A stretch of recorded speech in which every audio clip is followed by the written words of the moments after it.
Hi guys, welcome back to MJ Performance. As you can see, we've got Monty's MSRT van here, recently fitted with the Steinbauer, served us well going up to RS Coombe at the weekend. What a great van, and loads of people saw it on our stand, saw all the Steinbauer stuff on it, you know, really great van. But the main point of this video is something that I've been looking forward to seeing back at the garage, is this one, the little beast. And what a fantastic car it is. Obviously we've told you we'll be giving you an update on what's been going on with it. Yeah, I've got the boss here, Martin, just to explain about what's been happening with the latest phase on it. Yeah, hi guys, so we thought we'd I said that I'd keep you, lots of people have been asking about it, especially at RS Coombe to me. Yeah, we did have a few questions about it, yeah. Especially, Sparkplug Steve came up and we had a bit of a lengthy chat, as I said, about what's going on. And with his own channel and what we're doing and all that sort of stuff, and he was really interested about what's going on with the little beast because nobody's seen it, or there's not much been said about it. Main reason for that, guys, is because we're so busy down at the garage. As I said, the customers and the work comes first. It always does. Our own cars is something which, when we've got time to do it, all right, that's the way it is, unfortunately. Yeah. So, and if we're away doing shows and all that sort of stuff, you don't really get the chance, do you? So it's just come back from the body shop now, and there's so many changes that's going to happen to this car that we might as well, whilst all right, that's happened. Would I have done any changes on it if it didn't happen? Yes, but maybe not so soon. Yeah, right. So this is just a little, a little push on. Yeah, a little bit. To do yeah, it quicker, yeah. Isn't it? I mean, just briefly, guys. I mean, obviously, Martin's been talking a little bit about the car prior to what happened at Pure Ford, but what happened just kind of made your decision easier on a few things, hasn't it? Really. Yeah. So what happened was, it's just one of them unfortunate things. For some of you guys that don't know what happened, so we turned up at Pure Ford, and it was horrendous. I mean, the winds, we couldn't even, we didn't bother putting the gazebo up. There was others which tried, and they were just destroyed, and they were being blown around everywhere, and that's a danger anyway to risk of injury to members of the public, and people's pride and joy cars, whatever. Pointless, all right. So we didn't take anything out of the van whatsoever. It was, but the rain, the wind and the rain, and all the debris on the track and the branches snapping off and blowing onto the track and all this, it was horrendous. There was it was hit and miss on the track. There was dry, wet, dry. So, ultimately I make the decision, and we made the decision to, Brett Sampson, really good friend of ours. He was, he's a British Superbike rider. And his, doesn't race anymore, but he knows his stuff. He knows the track very well. Knows all the circuits, and yeah, I mean, he went out in the little beast, and unfortunately, just getting to grips with it, and it caught him out basically on one of the on the braking on one of the wet patches. So one of them things could have happened to anybody. So it was unfortunate because he nearly caught it, but it just with that crosswinds and whatever just caught him out, got on the white line, and that was it. It was, to be honest, it's not what you want to happen. Of course it's not, but it didn't. Did it to me? No, it didn't. Did it spoil our day? No, because come off track, we got it back through scrutineering. Yeah. And it was carrying some wall wounds. Of course it was, but it performed really well on track, didn't it? We didn't. I mean, actually, the wife, because it's her car, she was in there kicking the quarter panel out. Yes, she was. You can see on the video, kicking that out. Let's get this thing back out on the circuit. So we've done that, kicked the door out, made sure the door opened and closed from the inside and the outside, which obviously has got to be compliant. And pulled the wing out, but then Rich took it back down for scrutineering. It passed, no problem at all. Yeah. And then you can, I don't need to say any more about that. You watch the video for yourself, how it performed out on the circuit with damaged steering and suspension. The steering wasn't quite right. There wasn't, the damage on the body as well. Course, yes. And it went out and performed like it did. Yeah. And what testament to this little car. It is just absolutely awesome, this little thing. There's all I can say is it's just there's much more room for improvement. Yeah, definitely. Not on the power side of things, because it doesn't need any more power. So it's not about that, but yeah. So that's just gives you a little insight to what happened. But like I say, it's back for the body shop now. Yeah, so let's have a quick look around it. So that's right. So we can just have a little. I mean, don't forget, no damage to the near side at all. No. So the near side was absolutely fine. We had damage to the tailgate. So damage was here. So that's all been repaired and repainted. Absolutely fine. The rear bumper was damaged. That's all been repaired.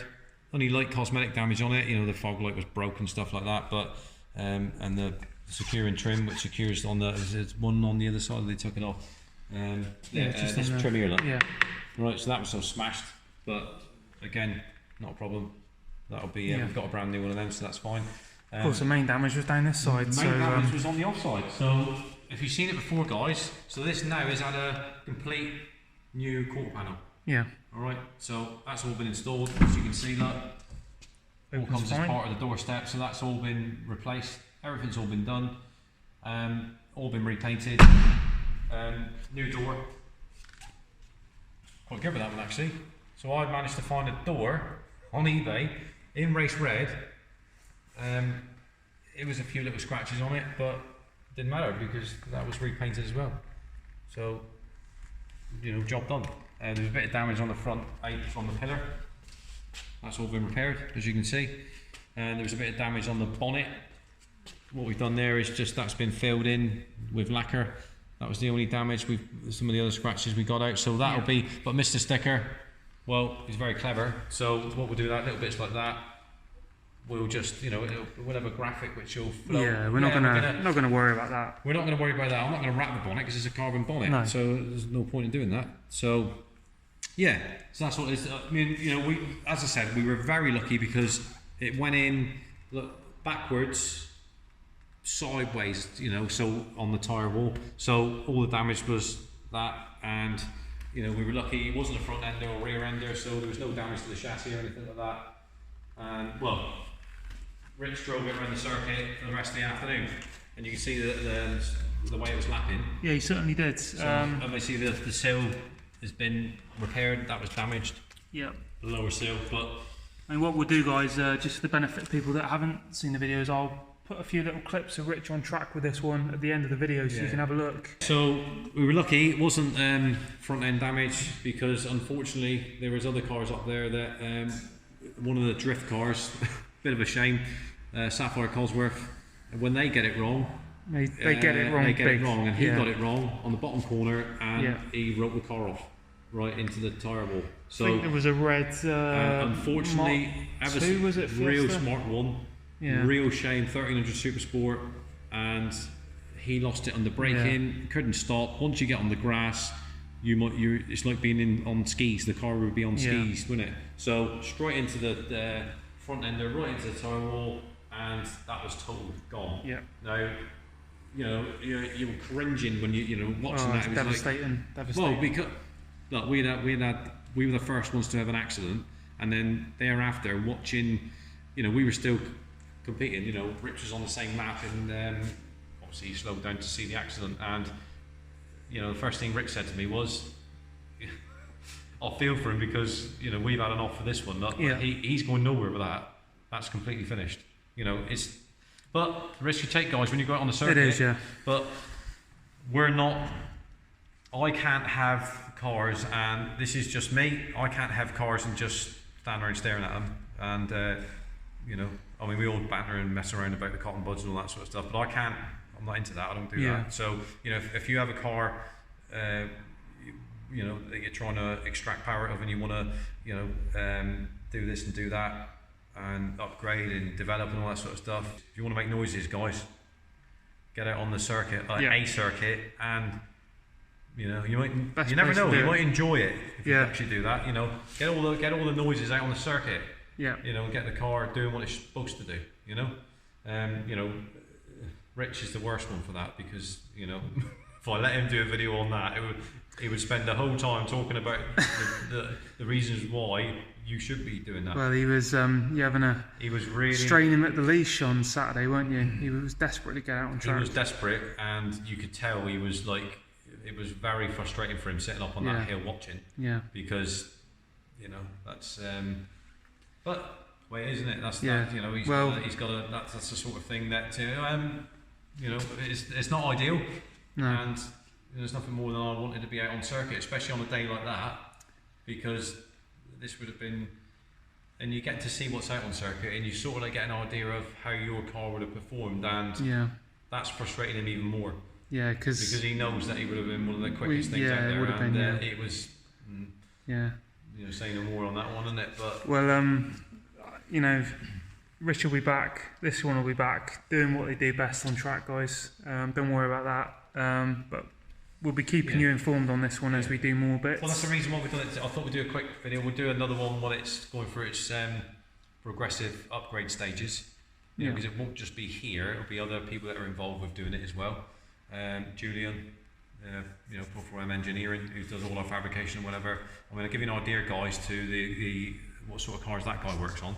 So he looks after Pat and Liam Duran's RS200 Rallycross Pikes Peak car. Yeah. So he's just prepped that and got that ready before they go to Pikes Peak. And he's also, you know, he works on a crazy mini Quattro, which is like 900 plus horsepower. Yeah. You know, hill climb, absolute madness. Well, he's got his own little hill climb monster as well, hasn't he? Yeah, he's into the Jap stuff. He likes his RX-7s, whatever, you know, his rotary engines, but very clever at what he does. He's got his own engineering company, and he's like us. He's petrolhead, and he actually competes, so he knows the score, and everything's hand fabricated. Doesn't have any CNC or anything, anything like that. He does it all old school, which is what we like. You know, certain times you have to use, you know, computer side of things, but so the car will be going down to him this week, and he will be taking on the challenge to winning. Yeah, well, there's loads more to come to this one, guys. We'll be showing you more bits as it develops, but just for the time being, as you can see, bodywork now, all looking great. Yeah. And the reason being, to me, is just because so many people have been asking about the car. They have, at the end of the day, of all the, you know, the RSs and the van, all sorts, this is the most important car, you know, for us anyway. Because if it wasn't for this car and what we do with it and all that sort of stuff, everybody knows the car in a short space of time, don't they? They do, yeah. We wouldn't be progressing on to what we're doing, you know, and then the our RS demo development car, that'll hopefully, you know, build up the same as this, but we love this car. Yeah. So fantastic car. So it'll be coming to a highway and circuit near you soon. Yeah, guys. Well, just an update video for you there. As Martin said, we'll be showing you more bits as we go along with it. But as always, like, comment, subscribe, hit the bell notification. Make sure you share this video with your friends who are interested as well and get them subscribed. It's very dusty, by the way. Look. Very dusty, but yes, as you can see, see that? Yeah. Well, look at what Rich has done up here. He comes up here driving on a little smiley face. Faces on it, you know, just to cheer the car up. He said. But we're not going to worry about that. It's time for cleaning it, but there's more important things to do on it at the moment. But yeah, guys, make sure you subscribe, and if you like this, if you want to see more with the little beast and where we're going with it, we'll see you on the next one. Cheers, guys. Thank you. Let's go.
fucking awesome, isn't it, mate? That's fucking awesome. Nice one. Okay guys, if you like what you see, you know what to do. You like, comment, subscribe. What else have they got to do, Mark?